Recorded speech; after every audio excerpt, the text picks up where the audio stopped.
Habang pinapainit ko yung griller natin, nilabas ko na to sa ref para ma-cool down siya. Kasi pag diniretso nyo kakalabas lang sa ref, masishock yung karne, titigas. So, yan. Cool down muna galing sa ref. Tapos itong hiniwalay natin na marinate, lalagyan natin yan ng konting mantika. So, bakit ba ako nag-iwalay ng marinate?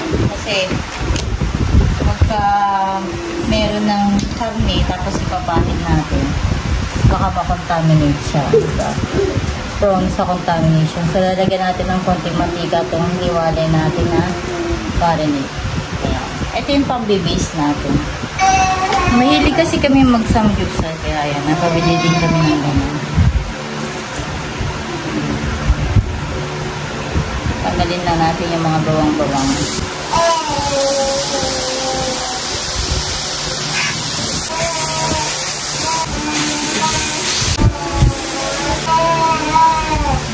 So, hindi siya pwedeng walang tubig kasi mangangamoy yan. So, dilagyan ko lang ng tubig. Kung gusto nyo magluto ng boiled potatoes, boiled egg, yan, pwede nyo siyang iluto dito.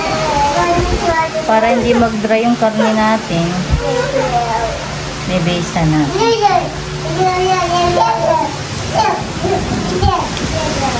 Gupit-gupinin natin ng medyo maliliit para mabilis na luto.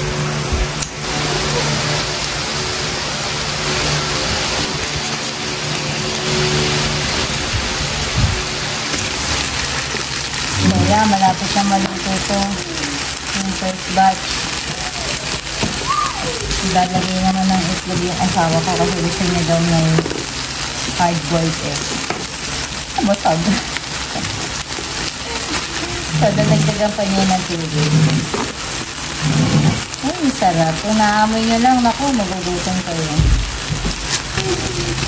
Kung mahilig din kayo sa noodles, pwede kayo mag-ano din ng noodles. Matagal na sa amin itong ginawan na to. Ayan, nakukutak na. Matagal na sa amin itong ihawan na to. Kaya, ayan. Ngayon na lang ulit namin ginamit.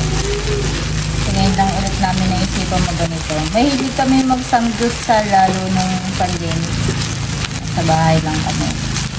So, ito, Ingrid, ito na itong mga to. Yung first batch. Ayan. May mga ganyan toasted na sa pwede niyan. So, abuin na natin. Ayan, kain na na. Habang ako magluluto pa. Ayan o. Wow! May hard-boiled eggs pa. Ayan, kakain na sila o. Happy lunchtime! Thank you for watching. Bye-bye.